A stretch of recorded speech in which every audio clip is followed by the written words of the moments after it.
আমার বাবাকে আমি দেখেছিলাম 19 তারিখ 7 মাস 2024 তারিখে। আমার সাথে লাশ কথা হয়েছিল যেমন বাবা তুমি কি হজে যাবে, হজে যাবো প্রকাশ করছিল। আর বাবা কালকে ব্রিজে গিয়ে গুলি খেয়ে মানে কি মারা গেছে, সেটা পুলিশের আক্রমণ, পুলিশের গুলিতে বাবা মারা গেছে। কিন্তু আমি চাই যে আমার বাবাকে যে খুন করবে তার শাস্তি আমি চাই।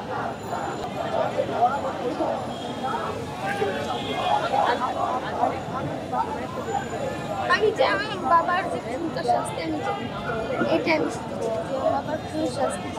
বারবার স্মৃতি মনে হয় বারবার।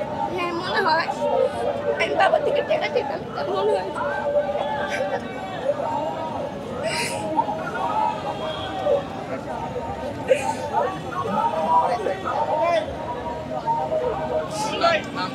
আমার নাম সিনথিয়া।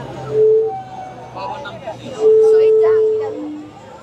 উনি ওনাকে পরে কি পাওয়া গেছে? হ্যাঁ পাওয়া গেছে কোথায়? কাজা ব্রিজে। তোমরা জানতে পারছো কিভাবে?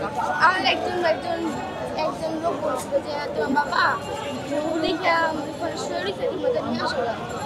আমার বাবা খুবই কষ্ট করে পুলিশ এসে আমার এটা কষ্ট লাগে, বাবা বুঝতে পারছি কীভাবে যেটা আমার কেন্দ্রের মাথা ওইটু কোনো ইয়া করে গেছে, তারা কোনো আবার আন্দোলনের কাছে বাবাকে গুলি করে।